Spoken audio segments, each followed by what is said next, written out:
Rams fans, welcome in on this edition of Rams Showcase. The Rams toss a wrench into their fan base via the NFL Draft. Plus, new Rams, new numbers, and later, what kind of candy is Ty Simpson and other wacky fan quesos? Let's rock. We here, man. We gotta take advantage of victory on one horse. This is Rams Showcase. And now your host, Sheriff Joe Bags. Yes, welcome to it. Rams Showcase. My name's Sheriff Joe Bags, at Sheriff Joe Bags, at Rams Showcase. That's where you follow along on socials, ramshowcase.com as well. Welcome to Season 11 of Rams Showcase. We've been doing this bad boy for quite some time, and thank you guys so much for being here with me. You're why this happens still. I mean, I'd probably just talk about the Rams just into, the void, but the fact that it falls on some ears is pretty sick, so I do appreciate that. A few housekeeping items before we fully dive in here, as we will be, of course, talking this draft class, a bit of a meet the rookies situation. Also, a new number who dis kind of situation going on, so we'll talk about that. But also, make sure you guys are following Both Horns. That is the new name of the show. Used to be Tuna and the Sheriff. Now it is called Both Horns. That is streamed live. We're kind of shaking up the days a little bit. What I think we're going to settle in on right now for the rest of the offseason is going to be Monday evenings and Thursday evenings.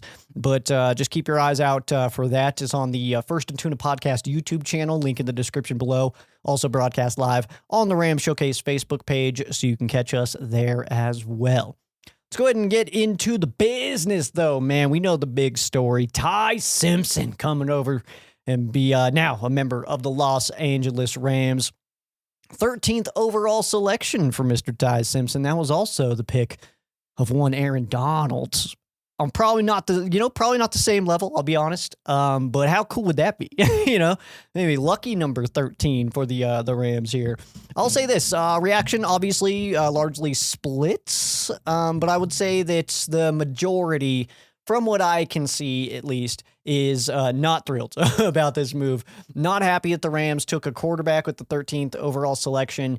And I think that the argument for being angry about it is that the Rams are very much in a win now mode. And I did talk about this on Both Horns, the fact that like we can look back at the Packers and be like, well, no one's mad at them then, mad at them for taking Jordan Love, or no one was mad about taking Aaron Rodgers. So yeah, but those didn't translate to rings either. So I get the argument as far as that goes. So for like the Packers, when they drafted Jordan Love, they actually needed a wide receiver and then took Jordan Love instead. I would say it's a different situation for the Rams, considering the Rams really didn't have any needs. Entering the draft, didn't have any starting jobs open, didn't really have any glaring spots where it's like, if we don't fill in depth here, we're burned, man, except for, arguably, the quarterback position. So I think that going into the draft, it was very, like, we knew we didn't have a lot of starting jobs open. And then when we started filling out depth, everybody was like, what the heck is this? These are all backups. And it's like, yeah, we knew that. We knew that that's what we needed going in. So I think it makes perfect sense, actually. But the players on the board when the Rams took Simpson, I think, is why most frustration is present as well. You got like Kenyon Sadiq. You had Mekhi Lemon still on the board. A lot of really talented players that were still available, and the Rams chose to take Ty Simpson. Simpson only has 15 career starts. So from his perspective, probably best case scenario, not having to get, thrown to the wolves immediately. I mean, probably Mendoza doesn't, right? You'd have to assume. Probably no quarterbacks this year that are just like, yeah, you're our guy, dude. You're it. Like, because there wasn't a lot of pressing needs or pressing teams that had a wide open spot at the quarterback position. So I think that's kind of a situation too. But I think best case scenario for Simpson, honestly, and the fans are mad about it, which is unfortunate that that's the case, because like you got to think like from his perspective, if you were Ty Simpson sitting there waiting to be drafted, seeing who's going to make your selection, and you're looking at the teams available, you're probably looking like Miami.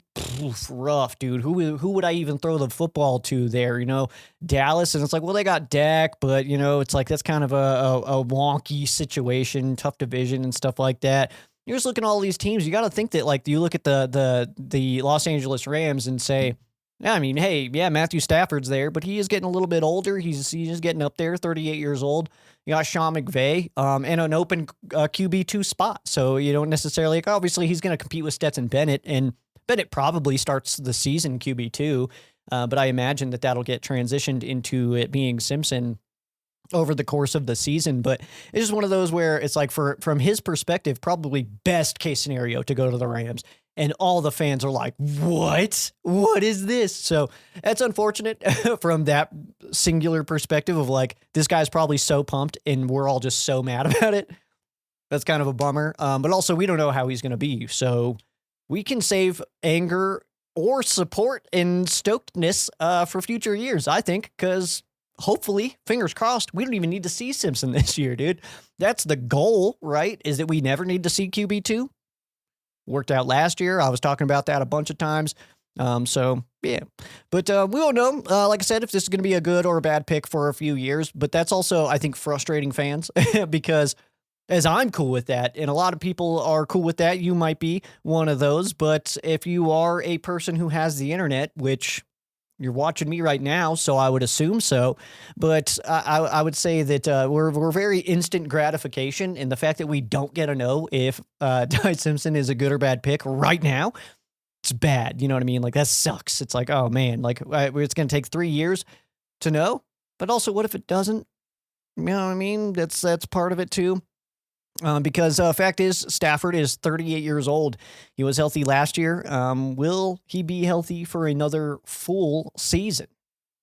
To be seen. Obviously, we got to let that play out. But was this move made because the Rams know that QB2 could be a critical spot this season? Probably not. You probably don't know that. There's probably nothing that's like, we got 126 good throws out of Stafford's arm. After that, it's bad news. So probably not that. But it's also one of those spots where you don't care about it. You don't need it until you do, kind of thing. And then when you do, you're like, glad we did that, man. That's very good. So from that perspective as well. And I mean, I've always been, I don't care about QB2. I'm Mr. I don't care about QB2 until you do. And then it's all that matters. You know what I mean? And then so that you need to rally around that guy. You need to kind of alter your offense, make it a little friendly for your QB2. But I've been arguing with people for years, I feel like, about the QB2 spot where it was like Jimmy Garoppolo, we got to keep him around. Got to make sure you got QB2 set up. And I was always like, I don't really care, actually, because as long as Stafford's healthy, then we probably don't even see that person. So why would I care? Unless Stafford, something happens, you know what I mean?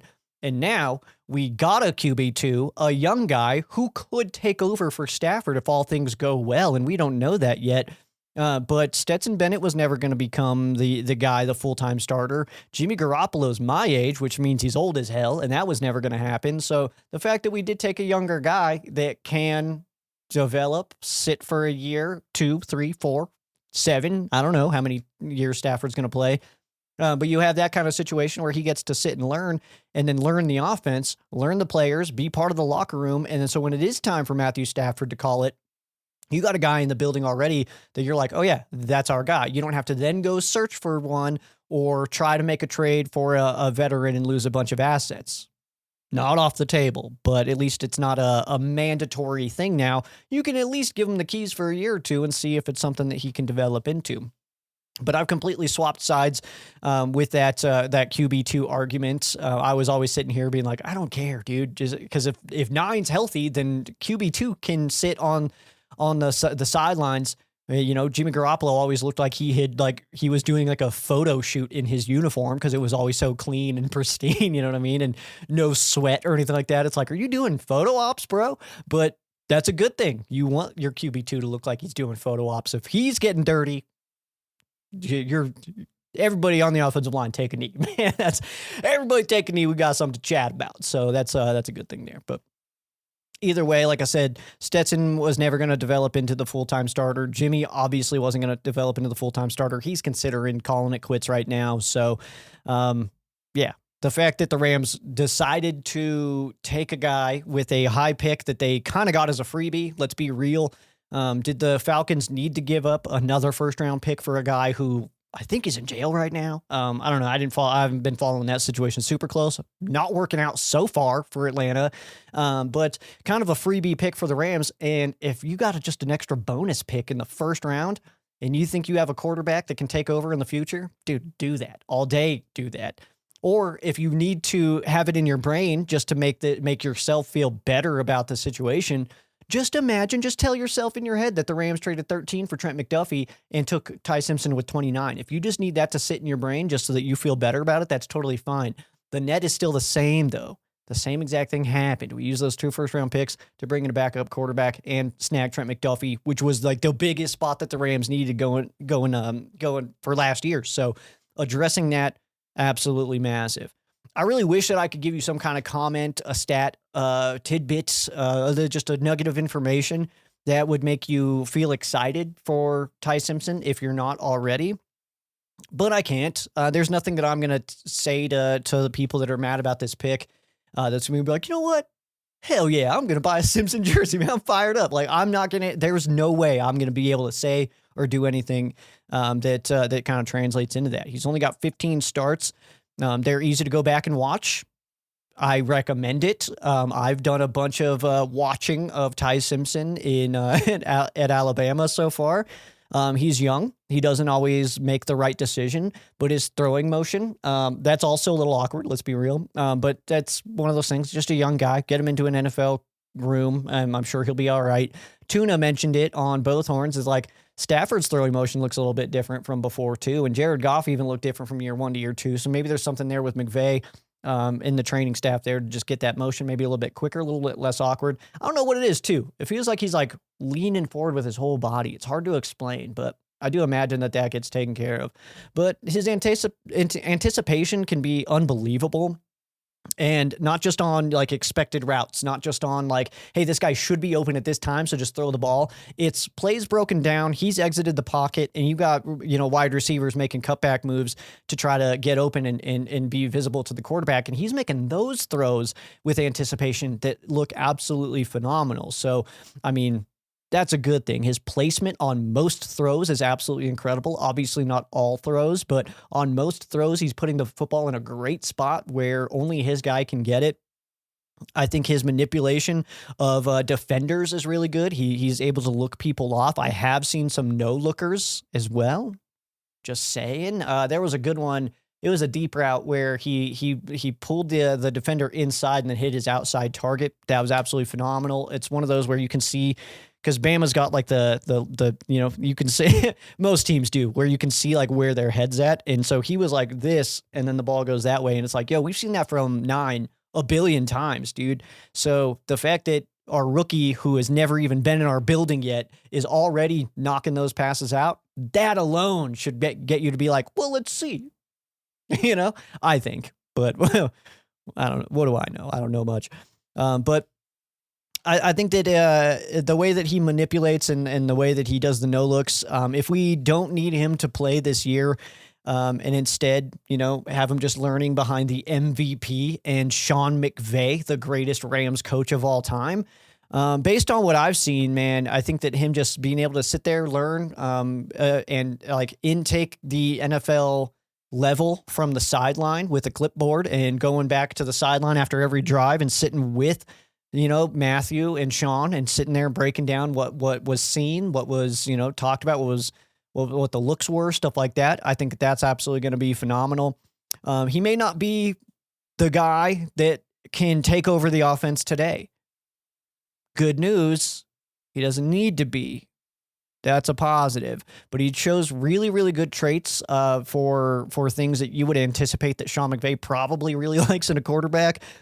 He could be the guy later. And we were always curious about what kind of, I've talked about it for years of like, I want to see Sean McVay take a first round quarterback. I kind of wish we knew that that's what we were doing this year, because then the research and all that, the build up into the draft could have looked a lot different. But and we could have looked at other guys and stuff like that as far as like who fits in the best and stuff. But I think that that overall, the fact that Sean McVay took a quarterback in the first round is all I needed to know to be like, oh, Ty Simpson's dope, dude. That was all I needed to know. Sean McVay signed off on this signing, this draft pick. Done. I'm in. 13th overall quarterback. Yeah, heck yeah, man. I'm absolutely in. If Sean McVay likes him, I like him. Because what the heck has Sean McVay and Les Snead done to earn a lack of trust? That I'm not sure of. I don't know what they've done to be like, they don't know what they're doing. They can't figure out a quarterback.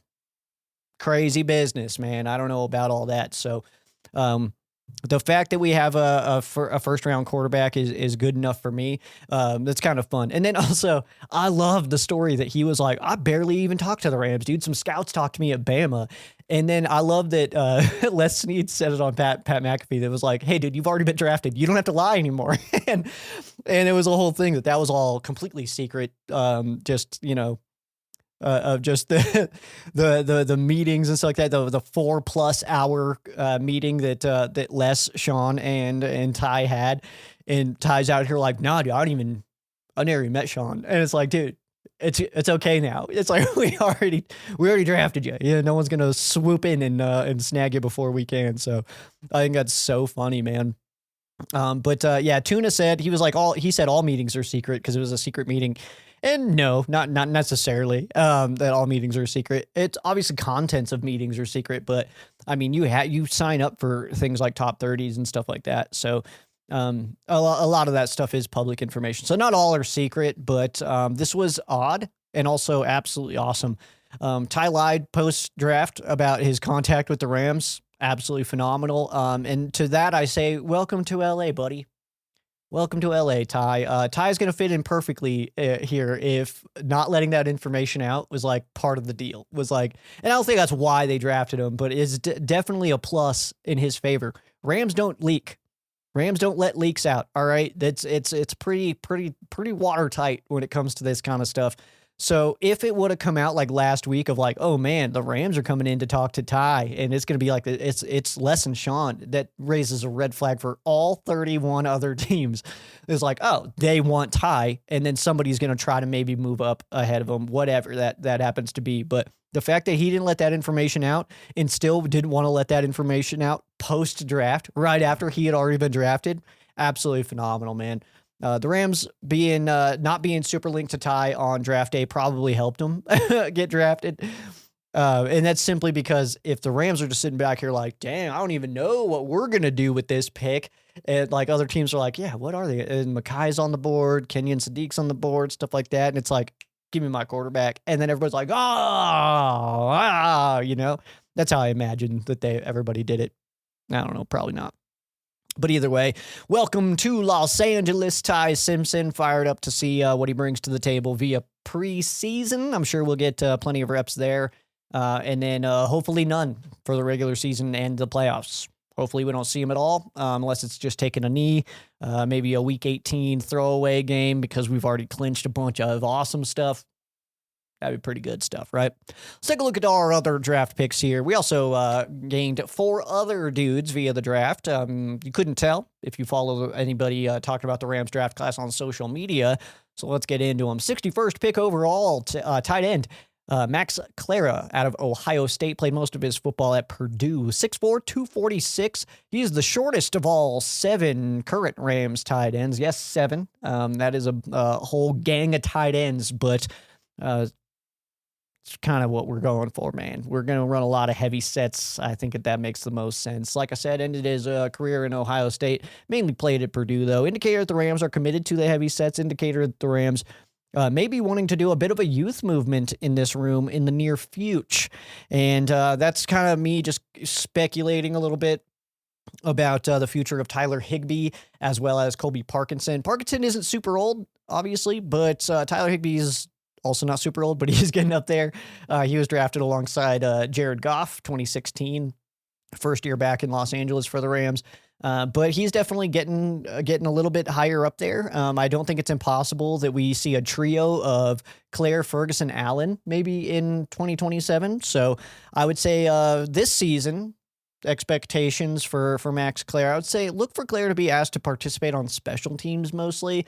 But I do think that he gets in on the offense in a limited capacity. But that's just because that room's absolutely loaded.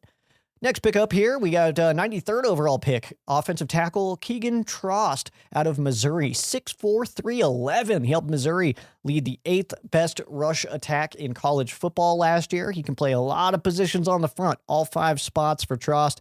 I anticipate that we'll see a little bit of a shakeup, probably camp, where we kind of see him play a few roles and kind of see where he's slipping best into. Another preseason guy, though, to certainly watch out for. For depth or future, hard to say right now on Trost, but preseason will be fun. It'll be fun to watch him. I do think that he has the skill set to develop into a starter for the Rams.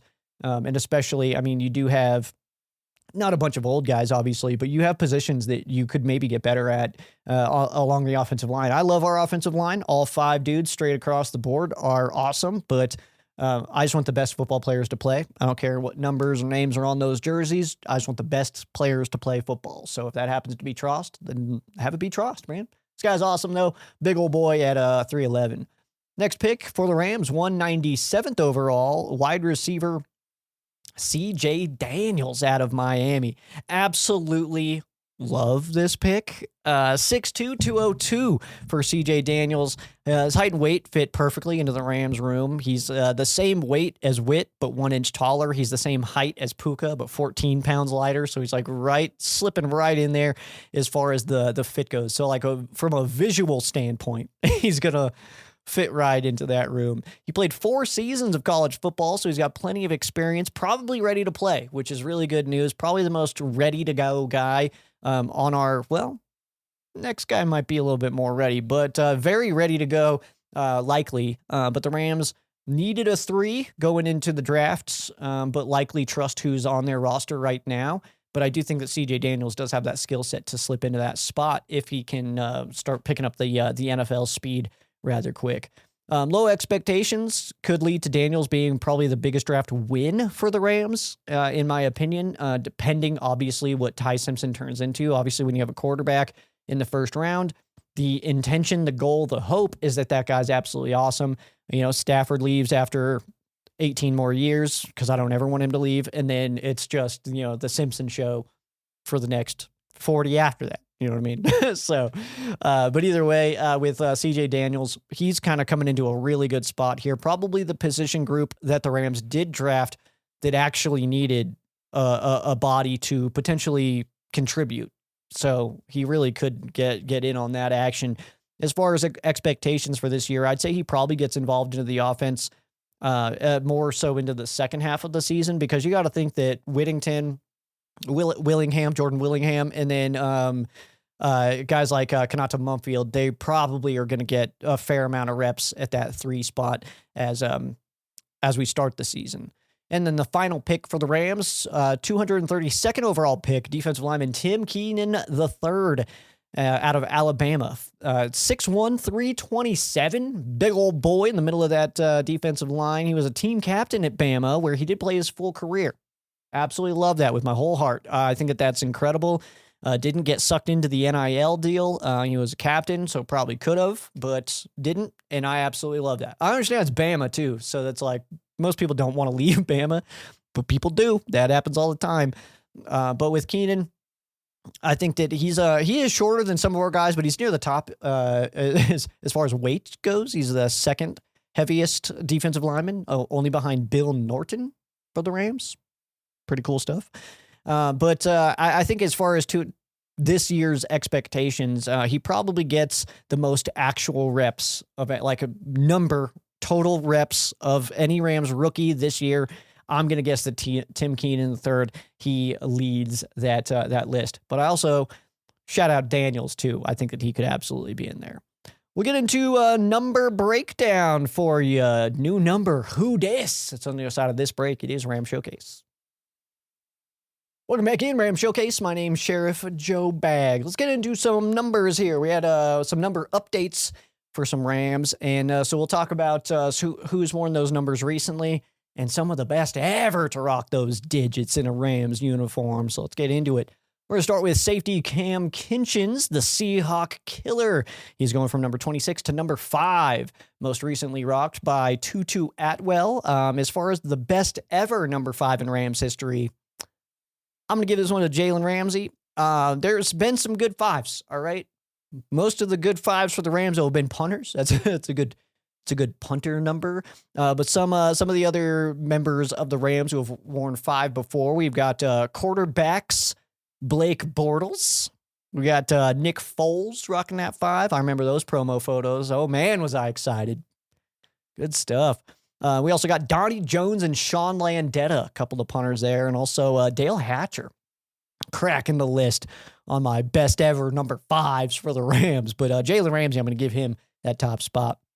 Mario Williams, wide receiver, going to be rocking the number 14, most recently worn by Kobe Durant, the corner who is now a member of the Dallas Cowboys. Best ever 14 in Rams history. I'm going to give that one to Jeff Wilkins, all-time leading scorer for the Rams in franchise history. Jeff Wilkins was just kicking buckets all day, man. Absolutely love it. Some others that have worn 14. We got Wendell Tucker, Sean Hill, Sean Mannion, and Keenan Burton, which I realize is probably not a name that a ton of Rams fans know, but I always really, really liked Keenan Burton.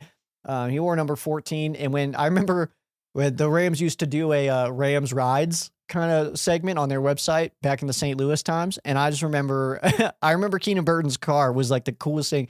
I think it was like I want to say it was like a Chevelle or something like that had these sick rims on it. Oh, man. I can picture it mostly in my head, but it's kind of a fuzzy memory. I don't even know if those videos are still up, the Rams rides.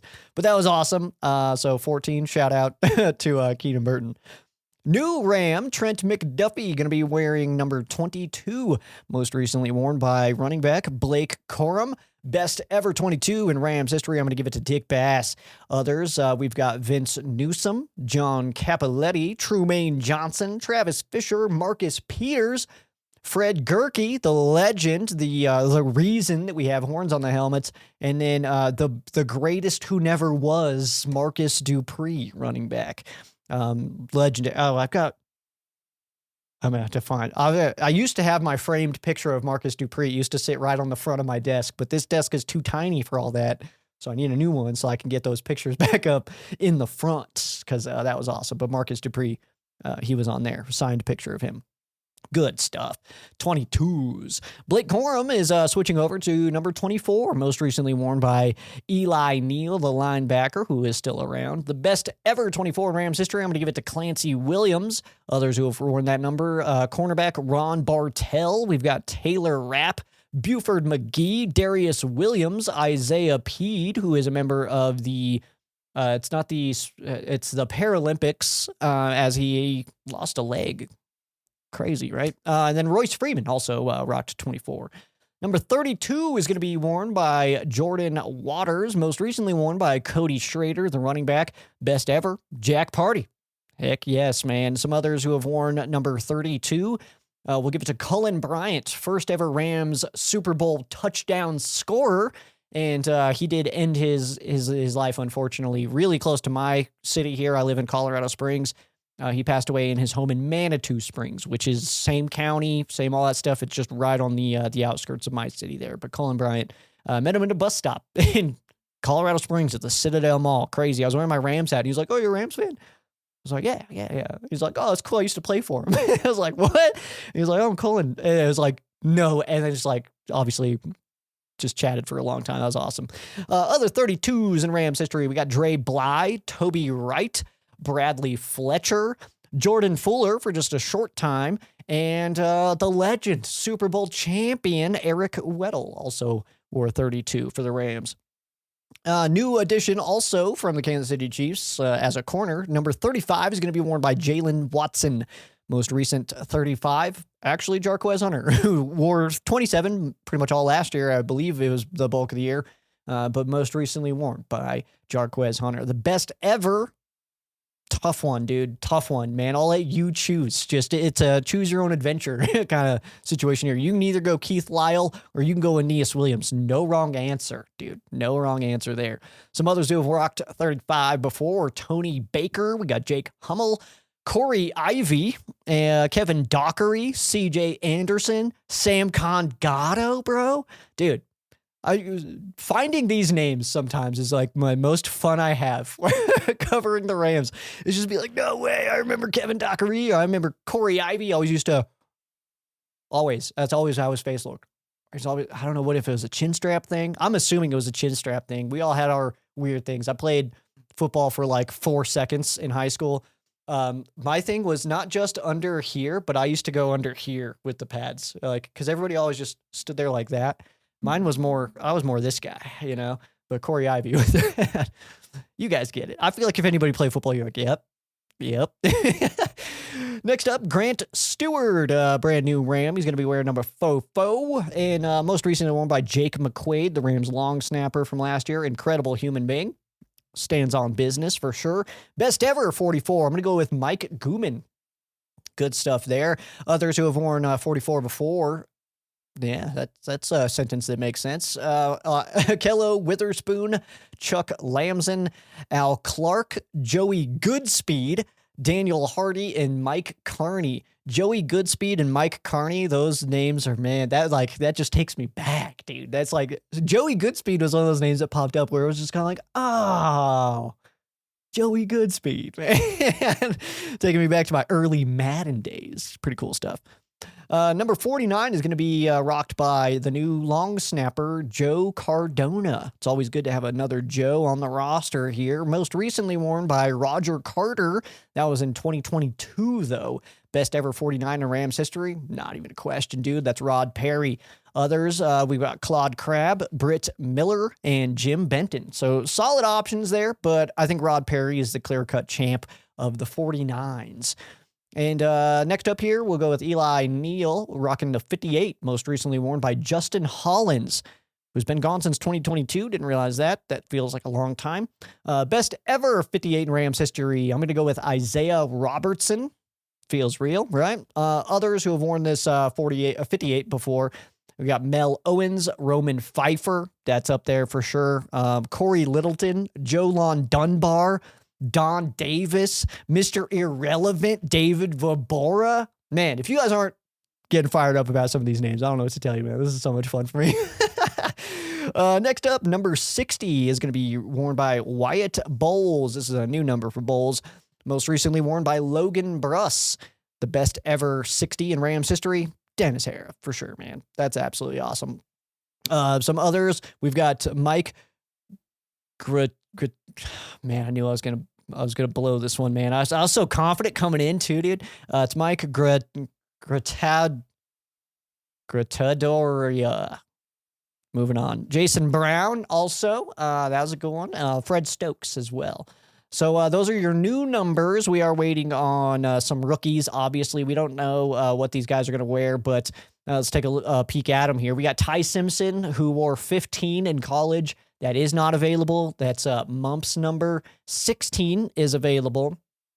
But anything between 0 and 19, we've got 4. We've got 7 is not technically available. That is a retired number for the Rams. And 16, that's it. So I would anticipate... Actually, let me... you guys are going to watch this happen in real time. I'm going to find out what Mumps number was in college, because he may... Maybe he wants to move, maybe he's feeling like he wants to get a new number in here, man. So let's see. Pitt. You're 9, so that's not available. Sorry about it. Didn't work out. Oh well.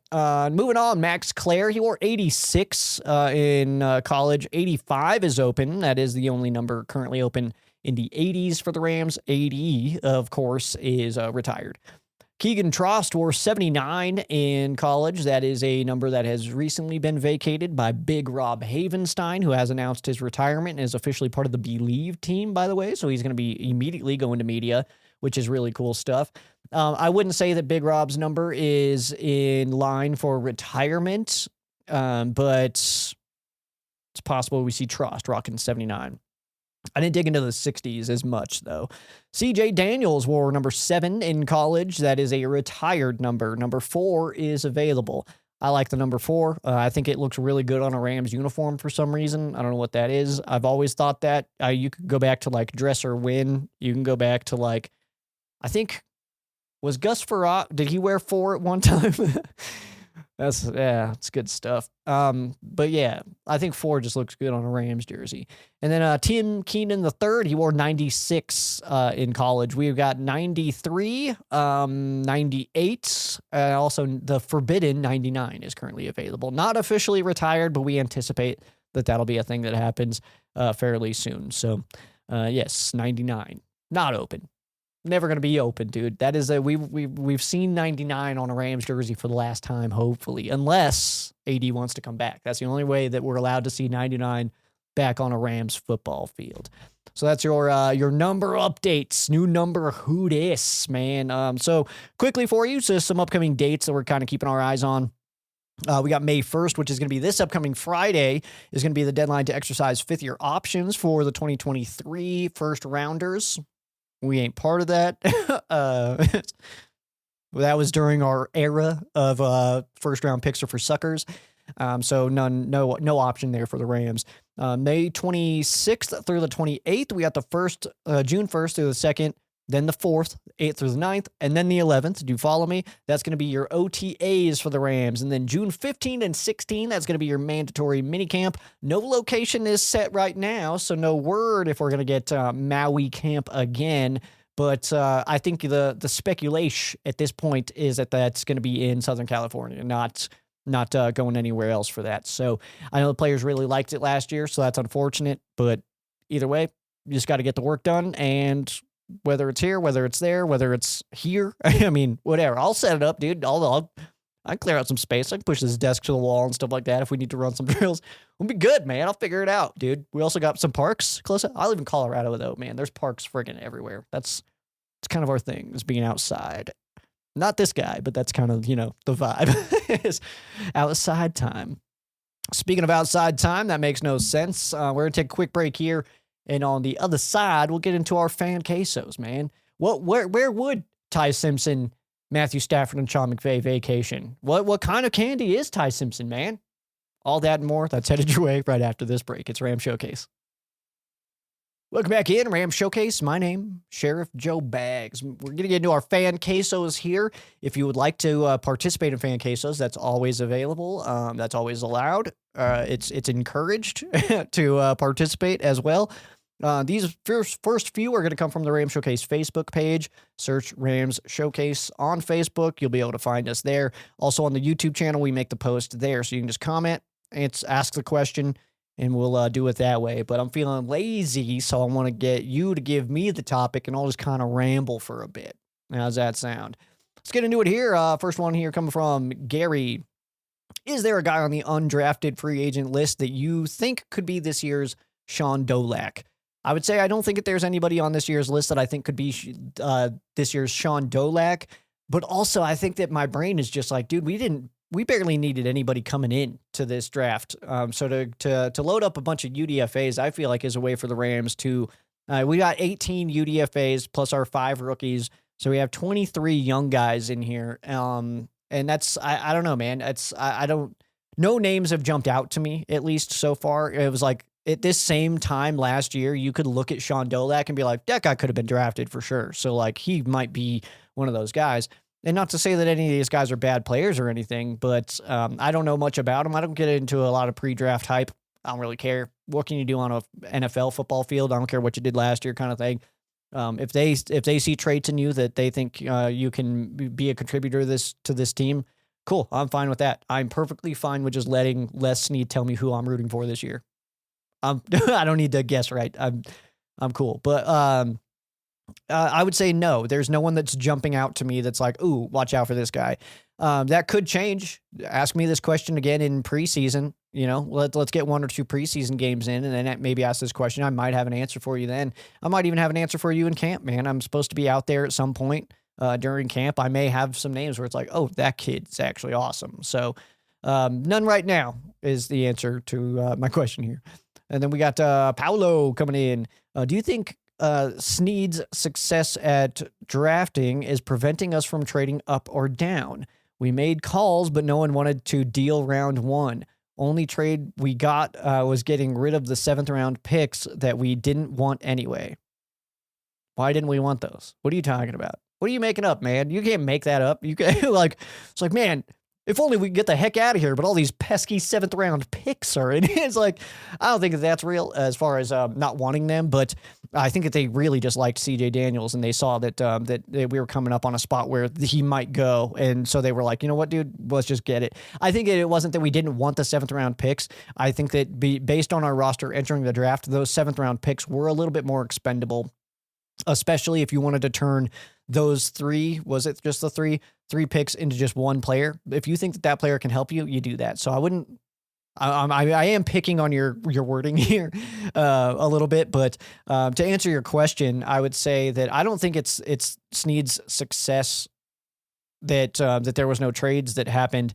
I think that the Rams tried to trade, probably, I would assume. And I think it was Dallas. I really do. I think that the Rams, this is pure speculation on my end here, but I think that the Rams were trying to trade up with Miami to get Caleb Downs. I really do. It's just, I may never know that for sure, but it just kind of feels like it with the way that that trade happened with the Dolphins and Cowboys, where the Cowboys and Dolphins just swapped first round picks right ahead of the Rams.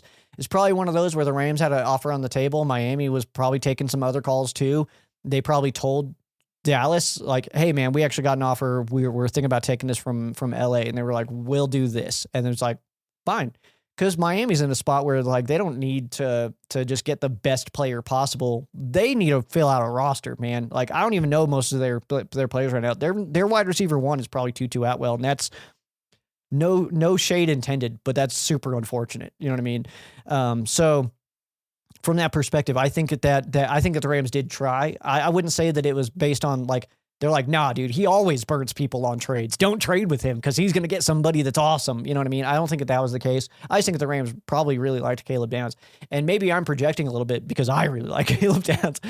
And that's what I wanted to do is trade up for him. So the fact that he went 10 kind of annoys me too because like, oh, man, I was right in front of us, man. Or was it 11? Something like that. He was right in front of us. And it's like, dang it, man.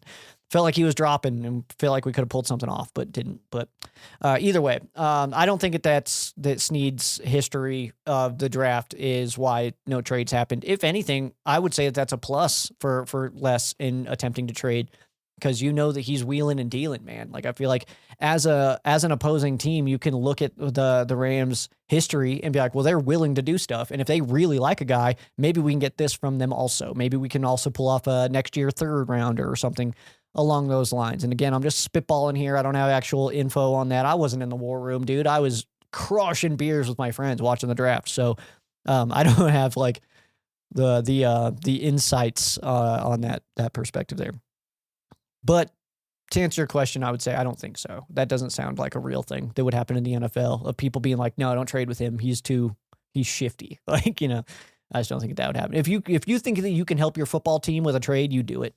Even if you're like a bummer of a squad like the Browns or something like that, if you feel like it can help you, you do it.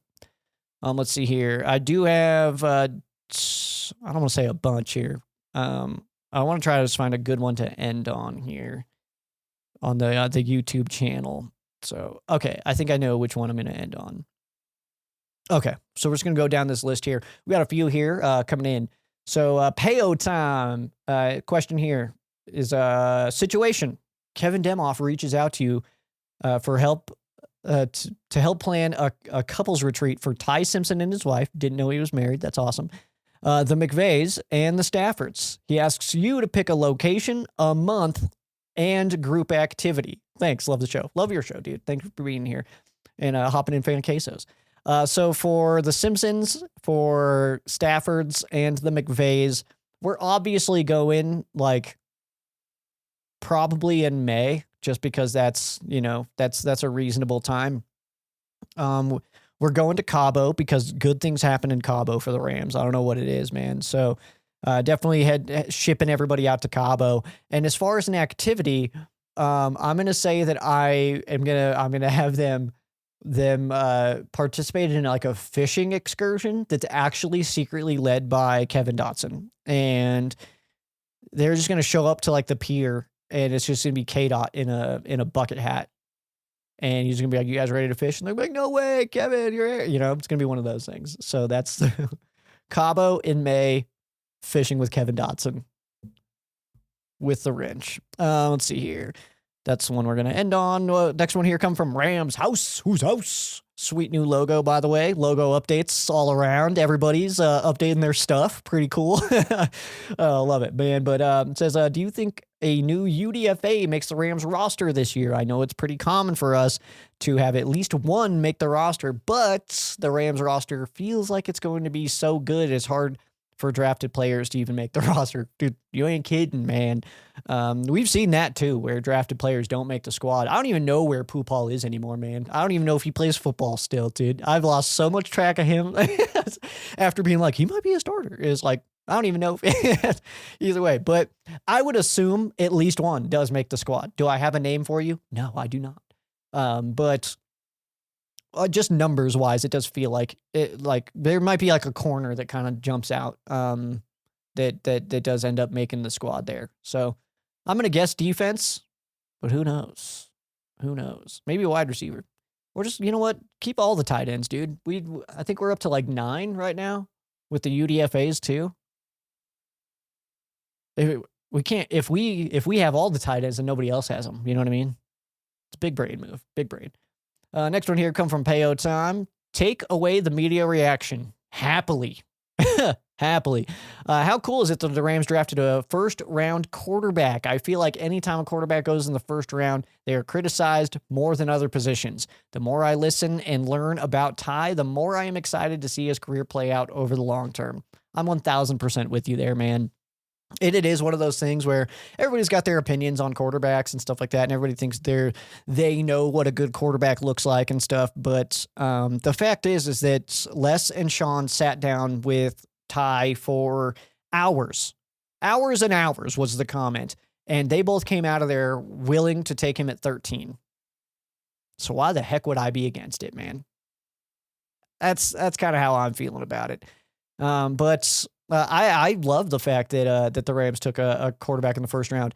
My only wish is that we knew that this was going to be the year, because it's never going to happen again for McVay, right? This is his one and only first round quarterback.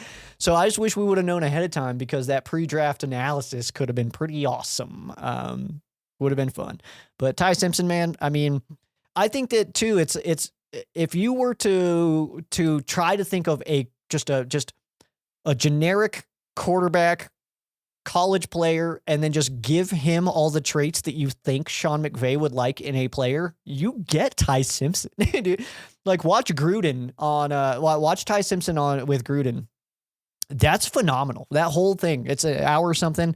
That's absolutely incredible, man. And it's one of those where it's like every time Gruden asks a question, Ty Simpson gives an answer that I feel like Sean McVay would be like, I like that answer. You know what I mean? So yeah, it's, and then he had that one interview where the guy was like, what was your best career throw? And he had like the exact situation, knew quarter, down and distance, knew the situation, called the play out again. He was like, you want to hear the call? And then he like gave the play call and stuff like that. And it's like, oh, that's such a Sean McVay guy. Like, I don't know why we didn't see it the whole time. You know, we say that every year though. It's like, oh, obviously that guy fits in perfectly with us. We just didn't see it ahead of time. But to answer your question, very cool. Next one here from Rams House. Who's house? Do you feel like wide receiver 3, the wide receiver 3 role is primarily Mumps now? I don't know why Whittington just got phased out of that role. I really feel like he's never fully gotten a shot to be that guy. When he's come in for guys who are injured, he's played really well. Like when we played Green Bay and SoFi 2 years ago. Straight up, I was there. That was awesome. Says, just feel like we have more to tap into with him. I would say that I really like Witt a lot, man.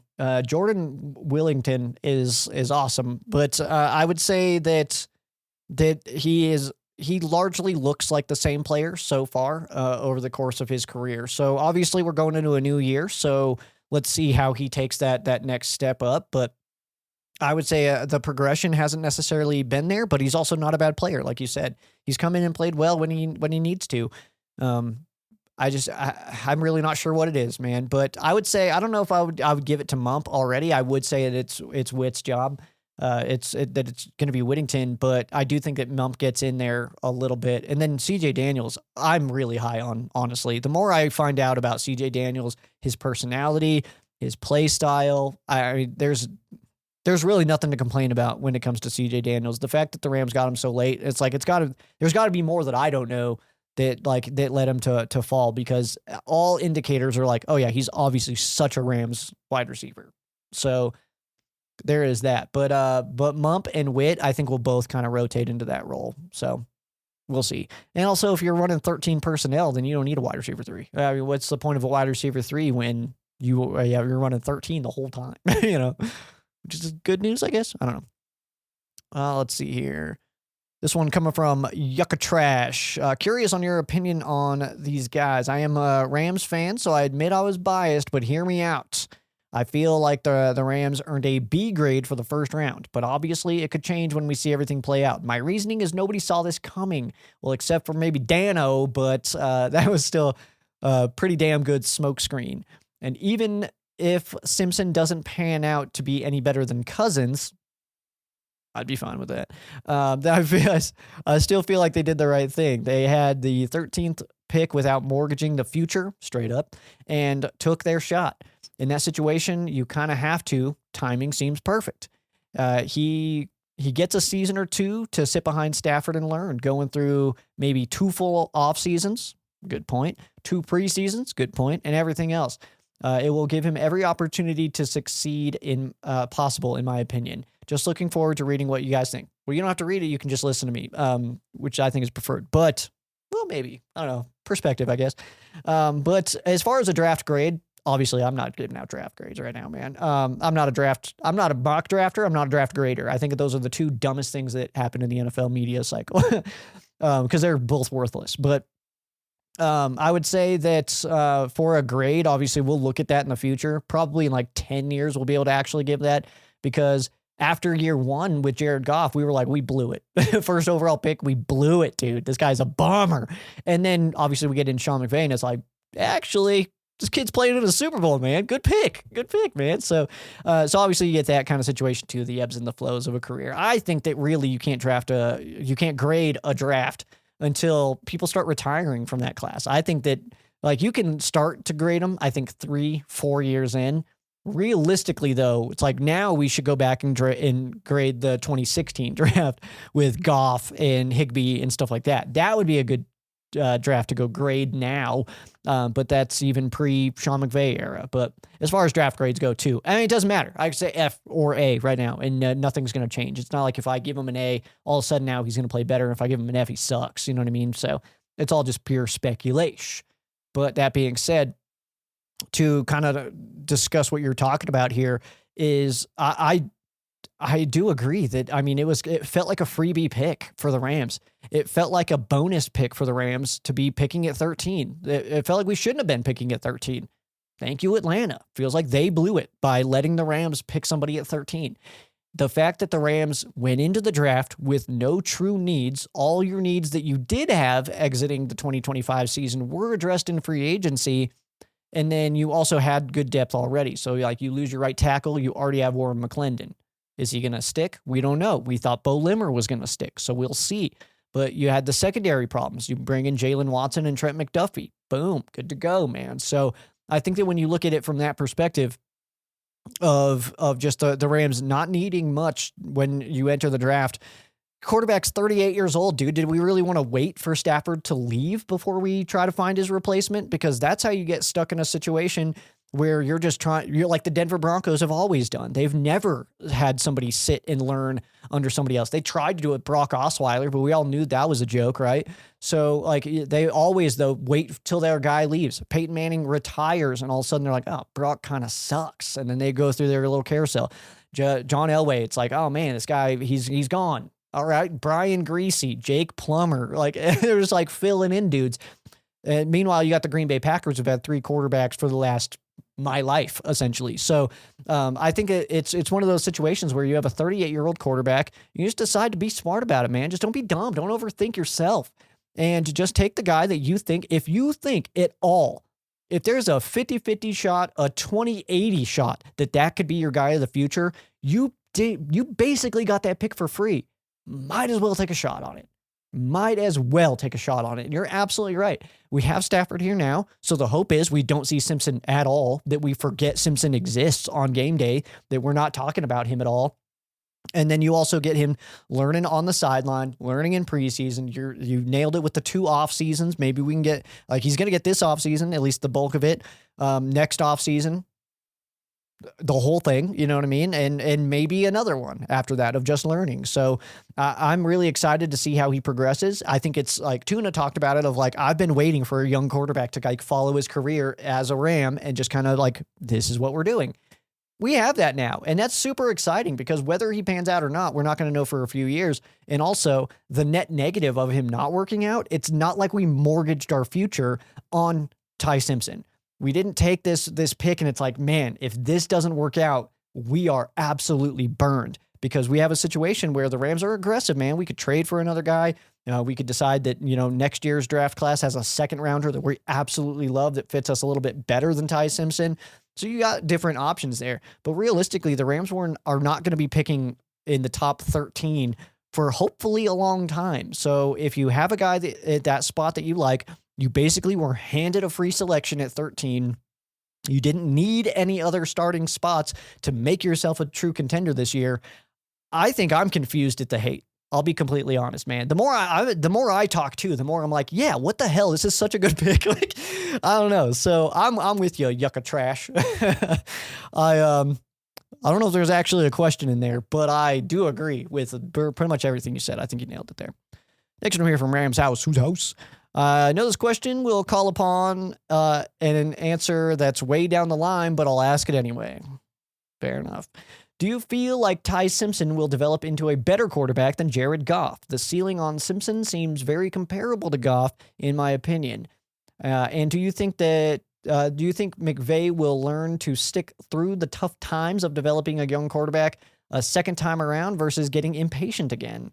I don't think he got impatient. I think he saw Jared Goff's limitations. I don't think it was like, this guy's going to take too long to develop. I think it was, this guy's developed and he's not good enough. Getting back to your question. I understand Matthew Stafford was a Hall of Fame quarterback that you couldn't pass on, and the Rams were in a win-now mindset.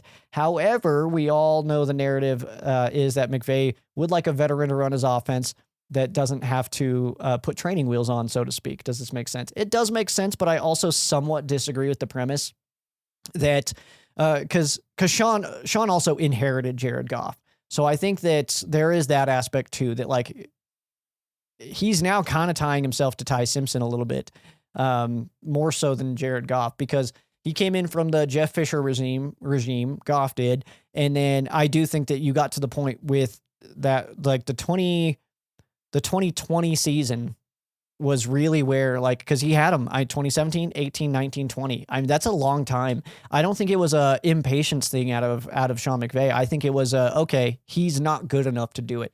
And I think Jordan said it, Jordan Rodriguez, where it was something along the lines, I have to see that interview still, but something along the lines of like Jared Goff had the talent, but not the speed. Like he couldn't make the decisions on the fly like a Stafford can. So that's going to be the biggest thing.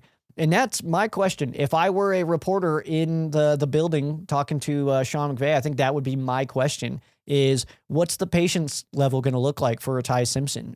How long is that leash going to be? Is it if Stafford goes out and is going to miss a month, and Ty Simpson comes in and has 2 bad games? Is it now the Stetson Bennett show, or are we going to actively try to work with him and continue to develop him?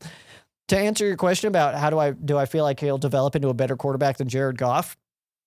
Jared Goff's not a bad quarterback, but we got to stop pretending like that bar is so high. He's not in the conversation for the best quarterbacks in the league.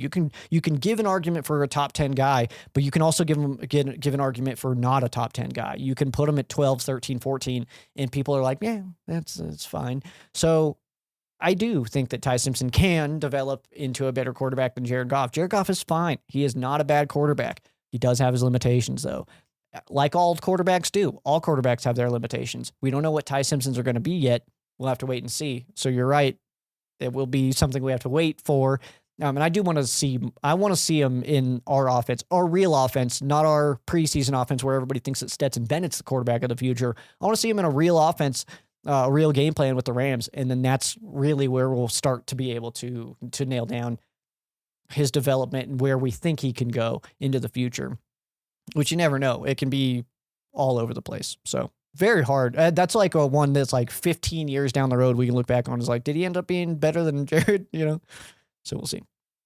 Let's take a peek here. Rams house. How big of a jump does Forbes take, being that he is going to slot in at CB3 versus CB1? Hard to say also, but I would say I don't know if he takes a jump because he's not a bad player. I don't think he played poorly last year. I just think that it was a situation where the Rams had a weak spot in the secondary. I think he played fine, but I think that Akello kind of had more of a rough year. I think that Kobe kind of had more of a rough year. I think at the corners of the Rams, it was an attackable spot. So the fact that he's going from 1 to 3, I think is only a good thing for him because, now you're just taking on different talent and stuff like that. And I think he's a really good inside guy. So I think that we'll see a good mix up. Everybody will be everywhere. But as far as a jump goes, I think that we'll see largely the same Forbes this year. Hopefully better. You hope people get better over time. People can get worse over time too, though. So there's that. But yeah. Let's see. Payo time. Kind of a different question, but when I am watching Ty Simpson college highlights, I am reminded of a healthy Sam Bradford in terms of IQ and accuracy. Is this a cold take to say that Ty Simpson could have a career better than Sam Bradford, or if he stayed healthy? Thanks. Love the show. Love your show. I don't think that's a hot take at all. I think that Sam Bradford's career never did much, though. You know what I mean? I mean, that rookie season, 2010, led the Rams to a 7-9 record, almost had the division. Still haven't forgiven Charlie Whitehurst for that Week 17 game, which led to the Beastquake, unfortunately. We're responsible for that, I feel. But I don't think I think it is a cold take to say that he could develop into a better quarterback than Sam Bradford if healthy, because you're right. I mean, a healthy Sam Bradford was a really good quarterback, actually. We saw that his rookie season. That wasn't a good football team. He clawed us to a 7-9 squad, man. That was a fun season, man. I remember the Denver game, 33-36, crazy game, man. If you get a chance to rewatch that fourth quarter, do it. That was crazy. That was really fun. Fun to be at that one, but either way, that's besides the point. I would say it's a bit of a cold take to say that Ty Simpson can be better than Sam Bradford. I don't think Sam Bradford was, and again, you tag it with that healthy stuff. That's tough, but no, I like Ty Simpson's anticipation. I like the way he his ball placement. So yeah, I'm gonna go with Ty, dude. Let's see, and payo time. I'm guilty of this, I think, but I'm going to ask the hard questions. Do you think Rams fans care too much about who is playing wide receiver 3? Yeah, big time. I think that it's been comical how much people are like, what? We didn't take a wide receiver 3? And it's like, man, what first world football problems where it's like, we have Devontae Adams and Puka Nacua, and we're like, dang it, man. We don't have a compliment to these guys. What are we doing out here? And it's like, guys, we also have other good players. That's so funny to me, though. Yeah, you're absolutely right. That is definitely one of those situations where it's like, all right, guys, maybe pull that back a little bit. We're fine. We are sitting here in a mountain of gold, being like, where'd that silver coin go? It's like, dude, you're good. You're fine. Everything's okay. So yes, answer your question. Fans are way too concerned about wide receiver 3. We have good players. What if Mump all of a sudden is like our best guy this year? You know what I mean? So we got that. And then we'll end it on this one from Rams house. Whose house? If Ty Simpson were a candy, what candy would he be? You've seen enough interviews to answer this. I like that he tagged it with that I can't be like, I don't know, dude. I don't know. I can't tell you, so he kind of trapped me there. So what kind of candy would Ty Simpson be? I think that Ty Simpson is largely overlooked right now. Largely overlooked. But when you find when you see it, you get it. And you're like, oh my goodness, how have I been missing this the whole time? Reese's Fast Break, bro. Overlooked, largely overlooked. Crazy. No one talks about that as like best candy bars, all right? But the people who do like Fast Breaks are like, yo, you don't like Fast Break, bro? What is wrong with it's like you don't understand Fast Breaks. That's Ty Simpson, man. It's like you only get it when you get it. You know what I mean? And you're allowed to get it late. That's fine. I'm not going to sit here and piggyback on Ty Simpson's comments. I'm going to disagree with Ty Simpson's comments and say that you can come in late. That's fine. It's never too late. All right. You can be a fan later and not a fan now. That's okay. I understand that Ty Simpson's out here like, don't be a fan later. It'll be too late. It's like, dude, I'm a fan yesterday, today, and later. Then what? You know what I mean? That doesn't make a lot of sense, but you get it, I think. Fast break. Yeah. Underrated, but also just so pinnacle when you know it's pinnacle. So there's that part, man. Make sure you're checking out both horns. We'll be back. I think this week will be on Wednesday nights, Wednesday evening, on the First and Tuna podcast YouTube channel and Rams Showcase Facebook page, live streaming there.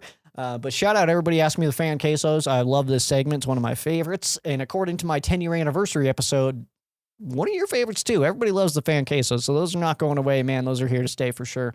We may even do just like Fan Quesos by themselves at some point if we get too loaded. But I'm absolutely fired up to just keep on packing those through. But make sure you follow me on your favorite social media. That'll be at Ram Showcase, at Sheriff Joe Bags, just about everywhere. Also, ramshowcase.com. I'm going to go ahead and get out of here, though. Episode 1, Season 11 in the books, dude. Thank you so much for being here. Season 11 of Ram Showcase, man. We're in our Tavon Austin season, bro. Swish. That is absolutely awesome, man. So thank you guys for being here. That's going to do it for me. I am Sheriff Joe Bags. This has been Rams Showcase on Sports War Radio. For those of you who aren't Rams fans, our thoughts and prayers are with you. For those of you who are Rams fans, thank you so much for watching, and go Rams.